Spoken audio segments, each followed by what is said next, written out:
hasil rilis SSC di kota Surabaya, khusus kota Surabaya. Kita tajuki Palagan Surabaya, geliat elektoral menuju 2024. Rilis hasil survei SSC periode Januari 2023. Ya, kita mulai dari metodologi seperti biasa ya. SSC selalu tunduk patuh secara ketat, secara rigid terhadap metodologi survei. Ya, survei dilaksanakan dari tanggal 1 hingga 10 Januari 2023 di 31 kecamatan di seluruh Surabaya. Jadi seluruh kecamatan tercakup pada survei kali ini. Populasi survei seperti biasa seluruh penduduk Surabaya yang sudah memiliki hak pilih 17 tahun ke atas atau sudah menikah tetapi bukan anggota aktif TNI atau Polri karena mereka tidak memiliki hak pilih di tahun 2024 nanti. Jumlah sampel 1.200 responden diperoleh melalui teknik pencuplikan secara rambang berjenjang atau multi stage random sampling. Ya, margin of error kita tetapkan plus minus 2,83% pada tingkat kepercayaan 95%. Pengumpulan data dilakukan dengan teknik wawancara yang dibacakan, ya bukan kuesioner diberikan untuk diisi seperti penelitian-penelitian di kampus, tapi kita bacakan. Penentuan responden dalam setiap kakak yang kita pilih ya kita random dengan menggunakan teknik case grid. Berikut tahapan pengambilan sampelnya dari seluruh populasi penduduk Surabaya.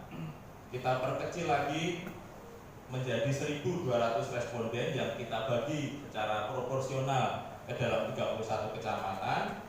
Kemudian kita pilih kelurahan yang terpilih, lalu RT RW terpilih, kemudian kakak terpilih. Nah, dalam kakak tersebut kita ambil satu responden laki-laki atau perempuan dengan metode case grid tadi.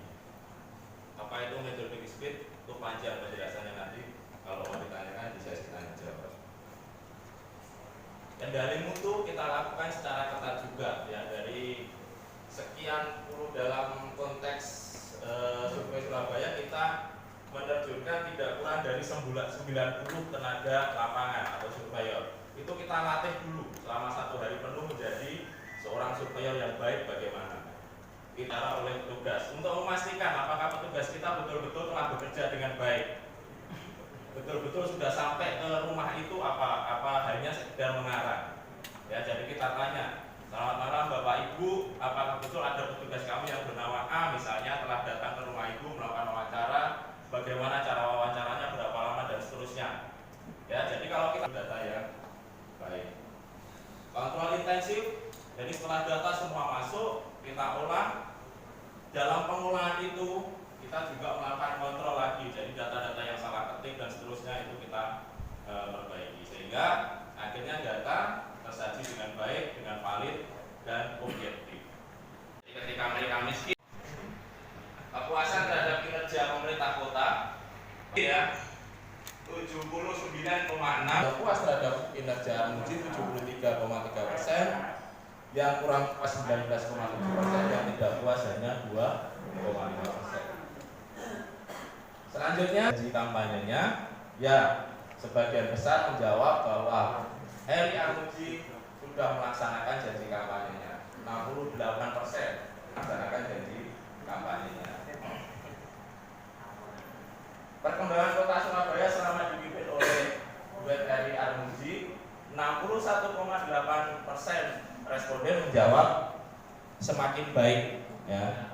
Sementara 30,8% menjawab sama saja. 3,3% yang mengejutkan urutan ketiga mengalahkan Anies Baswedan. Mengejutkan apa tidak? Tidak ya, karena ibunya orang Surabaya. Anies Baswedan hanya 9,3% di kota Surabaya. Kemudian disusul AHY 3,9%, Mbak Puan 3,5% dan seterusnya.